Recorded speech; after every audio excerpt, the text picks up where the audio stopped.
Hello, historians. How are you today, April 20th, 2021? We are going to look today at turning points from World War II.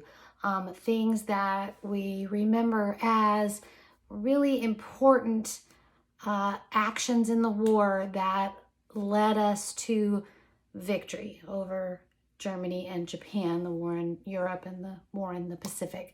So certainly one of the major turning points of World War II was D-Day, the invasion of Normandy on the beaches in northern France. And the plan was to liberate Western Europe from Nazi control. And they had been working on this plan for a long time, a number of years.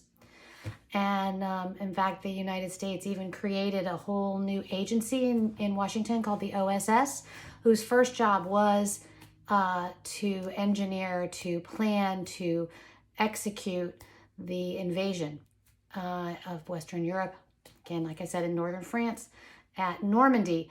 And the German army was expecting that the Allies were going to do something like this. And so they had set up intricate defenses on the beaches to prevent the invasion. Lots of firepower aimed at the beaches, bombing. I mean, they were waiting for what would happen and when it happened. They didn't know exactly, but they were pretty much ready for troops to come ashore.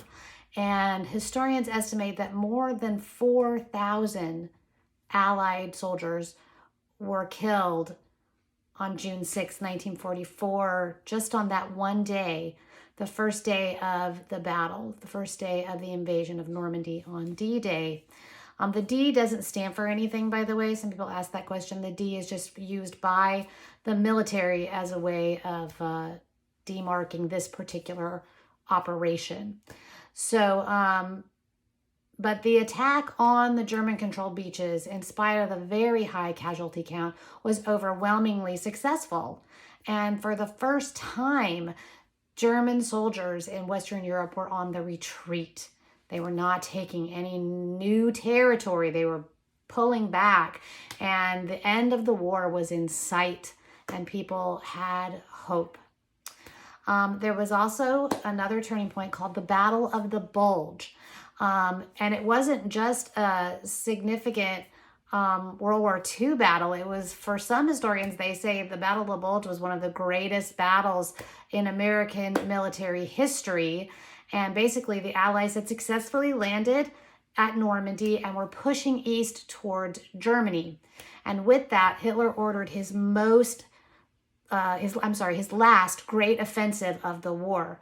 The Nazi counterattack began in December of 1944 along an 80-mile front in the forest of Ardennes in France. The snow was deep. The American troops didn't have a lot of experience in actual warfare yet. But given the chance to surrender, the Americans refused. And the fight lasted for several weeks. But finally, the German army was forced to retreat. Again, this is, the progress is now going in the Allies' direction. Germany is retreating. And so finally, as Allies forces draw close to Berlin, they begin to discover the horrors of the Holocaust, which we'll be talking about in a future class.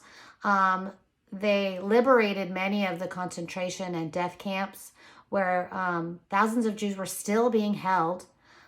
For millions, the rescue came too late. 6 million estimated to have been killed. But again, we'll talk about the Holocaust more in a future class. But the Nazis realized that it was coming to an end, and they signed the document of surrender May 7th, 1945. People around the world took to the streets to celebrate.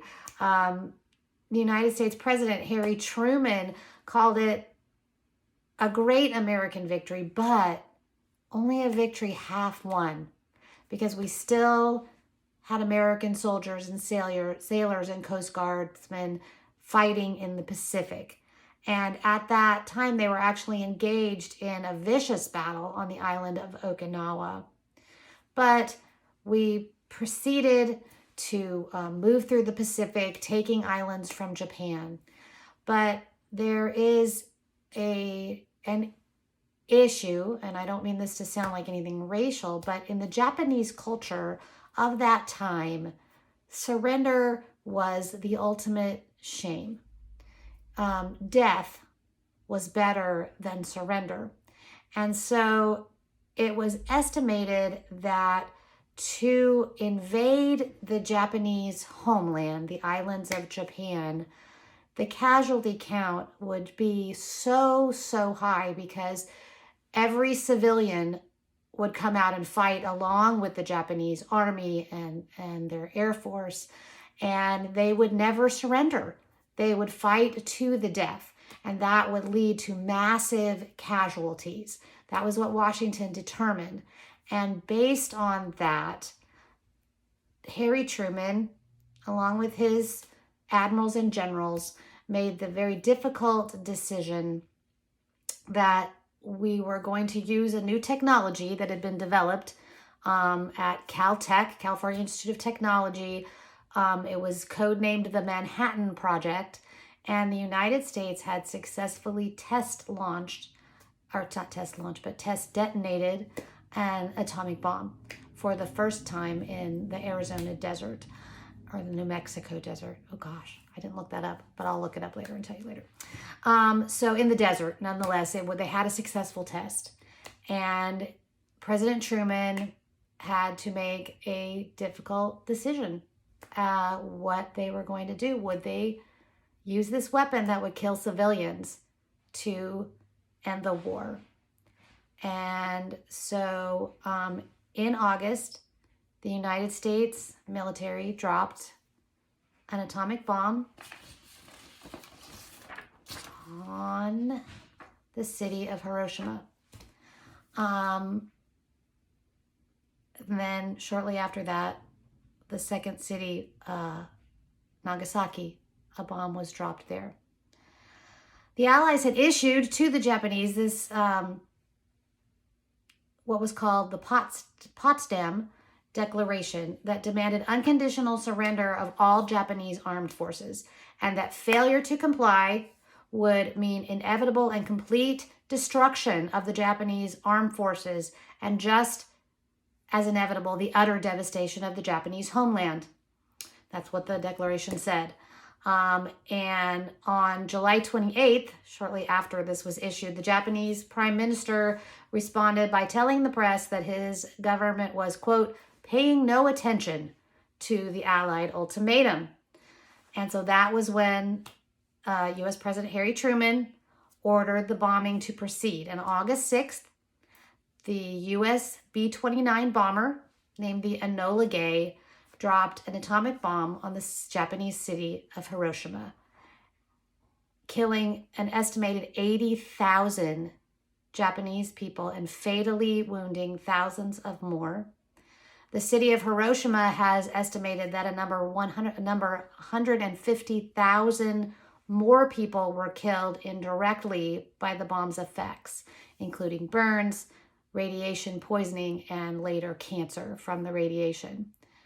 But after the attack, the Japanese Supreme War Council met, and they were split on what to do, and the majority resisted unconditional surrender. This was just something that the Japanese culture did not allow. And you have to see how really strong that culture is, that hundreds of thousands of people are dying or have died in one of their cities, and they know that we have this technology, and yet they don't surrender right away. You would think that if an atomic bomb was dropped, people would surrender immediately, but the Japanese did not. And so a few days later, there was another reason that they should have surrendered, and that's that the Soviet Union was attacking the Japanese in a place called Manchuria, which is connected to Russia, just across the ocean a little bit from the islands of Japan. And so the Soviet forces are overwhelming the Japanese positions there. And then shortly after that, the second atomic bomb was dropped on the Japanese coastal city of Nagasaki. President Truman later wrote in his memoirs, "The second demonstration of the power of the atomic bomb apparently threw Tokyo into a panic, for the next morning brought the first indication that the Japanese Empire was ready to surrender." And on August 15th, Emperor Hirohito announced Japan's unconditional surrender, which brought the war in the Pacific to an end. But before that, we're still fighting in Europe.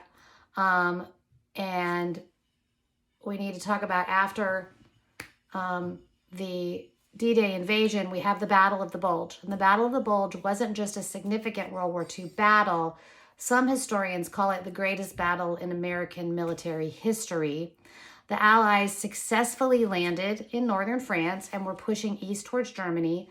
And Hitler ordered the last great offensive of the war, a counterattack December 16th, 1944, along that major front that I talked about in the Battle of Ardennes. And the fight lasted for several weeks as the German army just continued to retreat. And at the same time, Germany is fighting the Battle of Stalingrad, which is often considered a turning point in World War II. Hitler had sent an army south to attempt to capture the Soviet city of Stalingrad, which had been renamed after Stalin, who is the leader of the Soviet Union at this point. And on July 7th, the largest, deadliest, most destructive battle really ever fought in the history of warfare began. The number of dead and wounded was absolutely catastrophic on both sides. But the German army would never recover from that. This happened by the time this battle went on for months, right? And we get to December. Remember, Russia in winter, and the Volga River freezes over, which allows the Soviets to bring equipment across the river directly, gives them a new supply line, and Germany was forced to surrender there as well. And now the Allied forces are drawing close to Berlin, and the Soviets are coming from the other side. And on May 7th, 1945, Nazi leaders signed the document of surrender. People around the world celebrated. And again, I kind of told you backwards. The war in the Pacific ended after Japan surrenders and World War II comes to a close. It was truly a world war. It was fought all over the world. Some of the greatest and most horrific military battles of all time. And of course, in our next class, we'll be talking about the Holocaust, one of the most tragic extermination of human life that has occurred in human history as well. So get your classwork done that's on this and your homework for Thursday. And that's all I have for you today. So bye for now.